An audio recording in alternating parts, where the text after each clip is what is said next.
Voilà que nous arrivons dans la période de Tisha B'Av. C'est une période qui est évidemment tragique pour le clan d'Israël, qui a été tragique tout le long de ces siècles.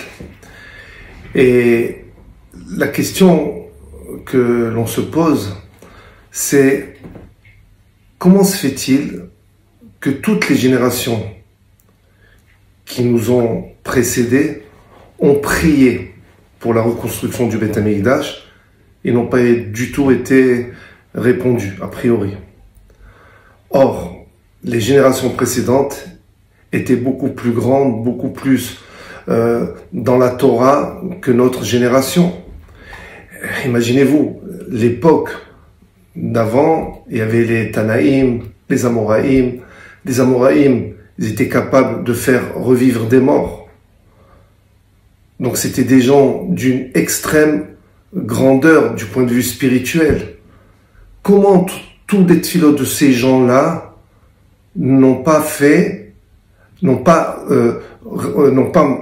sorte que le Beth Amikdash soit reconstruit. Regardez, quand on voit toutes les époques, donc je vous ai dit les Tanaïm, les Amoraïm, les Rishonim, le Rambam, le Ramban, le Rashba, tous ces gens-là, c'est sûr qu'ils ont prié pour la construction du Beth Amikdash. Ils ont prié, ils ont pleuré, ils ont fait Tiknun Hatzot toutes les nuits pendant des années, et ça pendant des siècles, tous les Gdolim. Akadosh Baruch Hu n'a pas répondu à leur demande, a priori. Comment nous, génération d'une très grande faiblesse spirituelle, comment nous, on peut s'attendre à ce que notre filote puisse avoir une réponse et qu'on puisse avoir le Beth Amikdash. Pourtant, on prie toujours pour que le Beth Amikdash soit reconstruit. Alors, pour répondre à cette question, et c'est la question que tout le monde se pose en réalité, de manière générale, on se dit toujours ça. Et d'ailleurs, quelle est la raison pourquoi le Beth Amikdash n'a pas été reconstruit de nos jours? C'est parce que on n'est pas mieux que les générations précédentes. Or, on sait très bien que les générations présentes étaient bien meilleures que la nôtre. Alors, réponse, on va la donner avec un machal, on va donner avec un exemple. Imaginez, vous allez au Chouk, au Mahane Yehuda, en Eretz Israël, là-bas. Vous avez vu la Enara, la grande profusion de produits qu'il y a là-bas. Imaginez, vous allez pour aller prendre 3 kilos de pois chiches. Alors, comment ça se passe? On voit moins ici en France, mais dans les pays orientaux, on le voit de manière très forte. Il y a une balance. On prend un sac vide, on le met sur un des plateaux de la balance, on met l'autre sac sur l'autre plateau, on met le poids sur l'autre plateau de la balance. Évidemment, la balance tombe par le poids. Et qu'est-ce qu'on fait?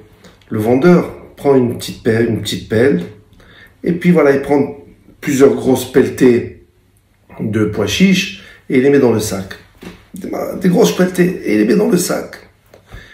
Et puis voilà, dès que le poids des pois chiches commence à être assez conséquent, le poids d'en face commence à monter.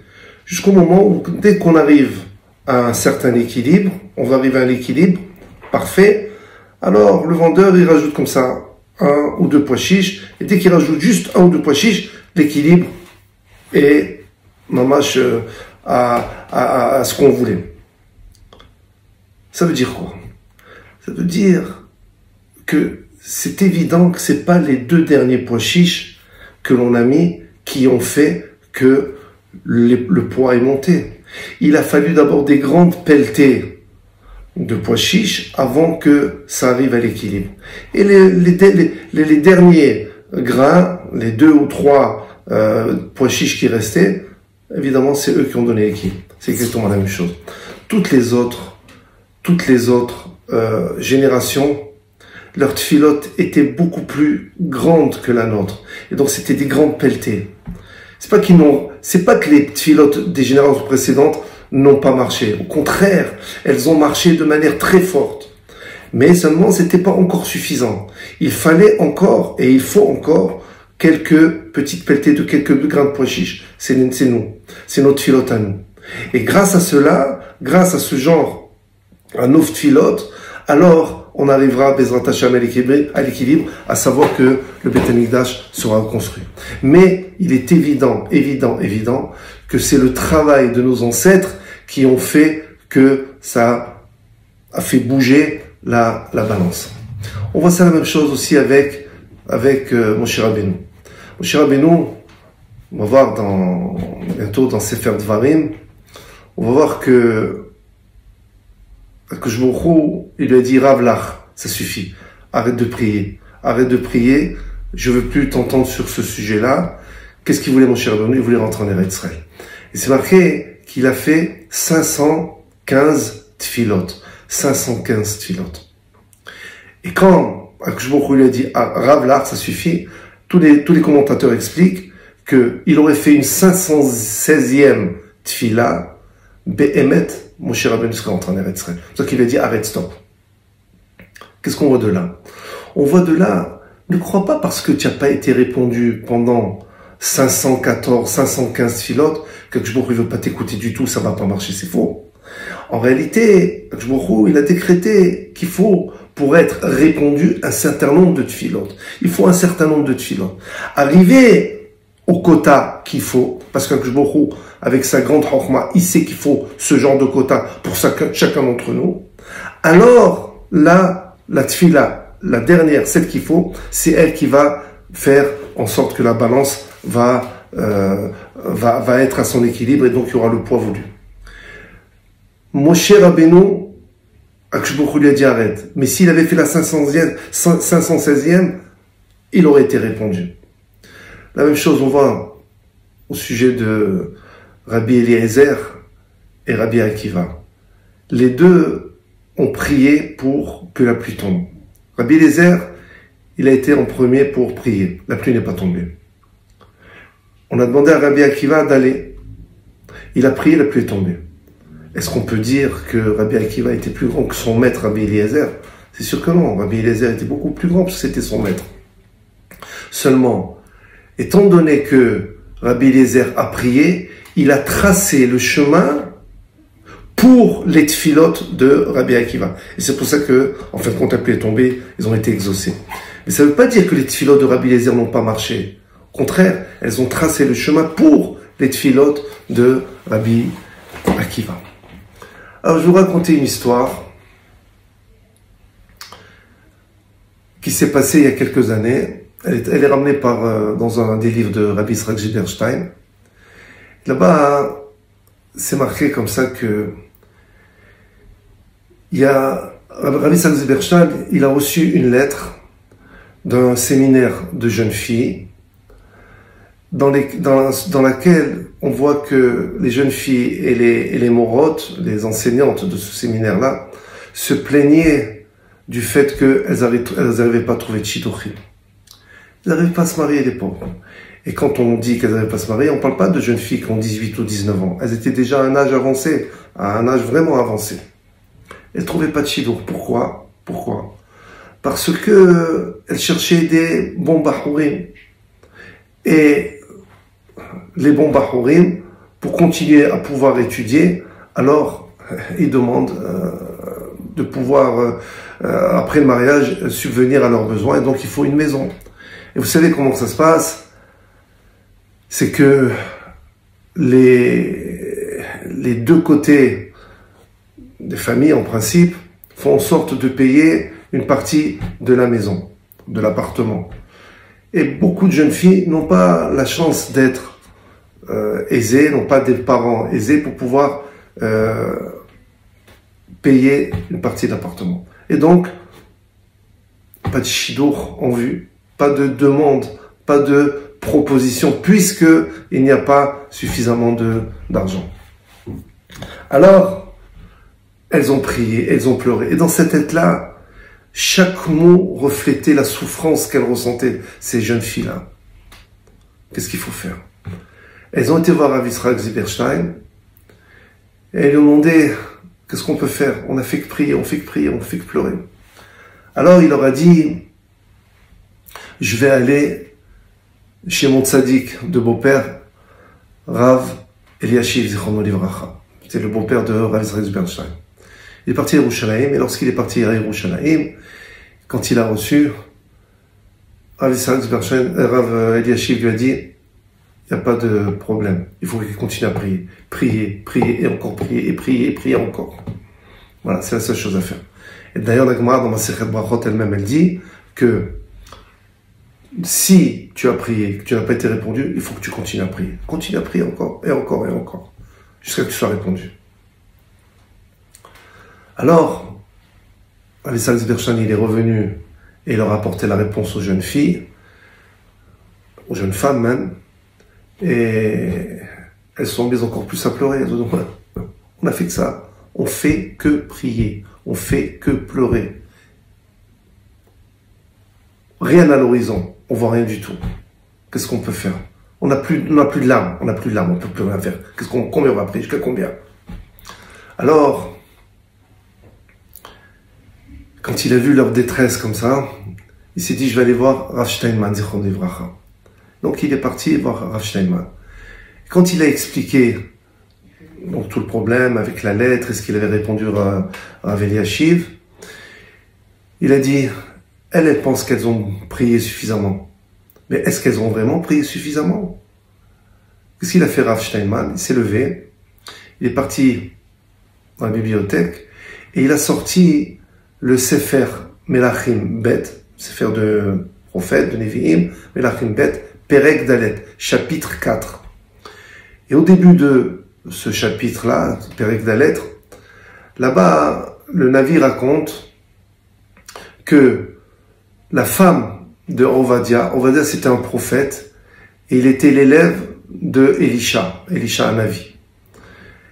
Et Ovadia, il est niftar, jeune, il a laissé donc une veuve avec 2 enfants. Et comme elle avait des dettes, le créancier, il lui a pris ses 2 enfants pour qu'ils travaillent pour payer la dette qu'elle devait. Et voilà qu'elle se met à pleurer, à prier, et elle s'est dit, je vais aller voir le maître de mon mari Obadia, Elisha, je vais lui demander qu'il fasse un avis, c'est un prophète. Il va prier, et Bezrat Hashem, avec l'aide d'Akadosh Baruch Hu, je pourrais trouver l'argent qu'il faut pour payer mes créances, mes dettes, et puis reprendre mes enfants. Et voilà que elle va chez Elisha, plusieurs fois. Elle va chez Elisha. Et chaque fois, Elisha, il la repousse. Là-bas, si vous remarquez bien, le Radak, c'est un des Pirushim du Nar. Là-bas, il explique que combien de fois elle est partie, la femme de Obadia, chez Elisha pour prier. Elle est partie 265 fois pour lui demander de prier pour elle. 265 fois. Au bout de la 265e fois, là, elle a été sur le kéver, sur la tombe de son mari, on va dire, et elle a encore prié là-bas pour que Akadosh Baruch Hu, il l'aide. Elle est repartie chez Elisha, et là seulement, Elisha, il lui a dit, écoute, prends de l'huile, si tu as un tout petit peu d'huile dans ta maison, un petit peu d'huile, même quelques gouttes d'huile. Vous connaissez le miracle qu'il y a eu. Il lui a demandé de prendre plein d'ustensiles. Elle a emprunté des ustensiles, elle a pris des bassines, elle a emprunté des tonneaux, elle a tout emprunté. Et là, Elisha, il a fait le fameux nes qu'on connaît, que tous ces ustensiles-là se sont remplis d'huile. Et chaque fois qu'elle remplissait d'autres ustensiles, de l'huile de ce nes-là, il y avait encore de l'huile et encore de l'huile. Et là-bas, c'est marqué que le nes d'Elisha continue jusqu'à nos jours. Imaginez-vous, en 2023, les descendants de cette femme-là, de la femme de Obadia, sont riches jusqu'à maintenant, et peut-être, sûrement même, que tous ceux qui ont des usines d'huile, je sais pas, en Eretz Israël ou ailleurs, et qui sont juifs, et qui sont enrichis grâce à cette huile-là, ça doit être des descendants de Ovadia, et donc de la femme de Ovadia. Tout ça grâce à quoi? Au nes de Elisha. Qu'est-ce qu'on voit de cette histoire-là? On voit cette histoire-là, on voit que pendant 265 requêtes, demandes qu'elle a fait Elisha pour prier, qu'elle a prié elle aussi donc, elle n'a pas été répondue. C'est seulement après que Elisha, il a répondu à sa demande et qu'elle a eu l'argent qu'il fallait, la richesse qu'elle a reçue pour pouvoir libérer ses enfants. Qu'est-ce qu'on voit de là? On voit de là que ne crois pas qu'il faut que lorsque tu as prié 2 fois, 3 fois, tu dis bon ça va, j'ai prié 2 ou 3 fois, ça y est, c'est fini, ça suffit, combien? Non, continue à prier, continue à prier, continue à prier. Peut-être que chacun d'entre nous, on a besoin d'un certain nombre de tfilotes pour pouvoir être exaucé. Ah, tu vas me dire pourtant que je vous ben c'est ce que j'ai besoin. Donc au bout de 2, 3 fois, c'est ce que j'ai besoin. Pourquoi il faut que je continue encore? Ben ça, il faut être avec ta neshama. Cela que je vous ici.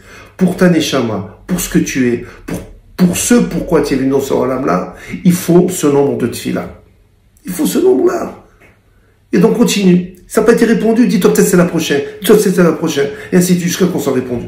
Et ça, c'est pas seulement pour la Géoula du clan d'Israël, pour la construction du Beth Amikdash, mais même pour notre propre Géoula à nous, pratique, personnelle. Chacun d'entre nous, on est en exil avec soi-même et avec les problèmes qu'on a autour de nous. Les tfilotes sont là pour pouvoir nous libérer. Mais il faut un certain nombre de tfilotes. Et c'est ce qu'il va vous dire Rav Steinman à ces jeunes filles, qu'elles continuent à prier. Même la femme de Obadiah, la femme d'un Navi, il a fallu qu'elle fasse 265 tfilotes.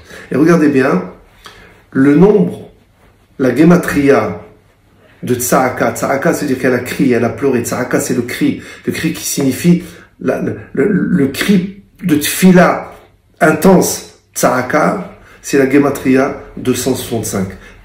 Tzadik 90, Aïn 70, Kouf 100 et 5, ça fait 265.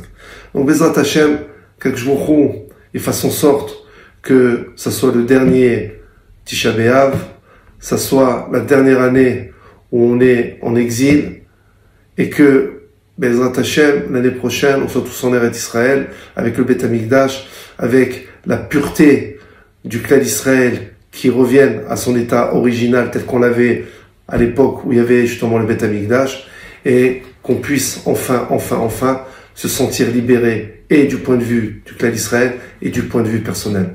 Bezrat Hashem. Amen. Keni Ratzon.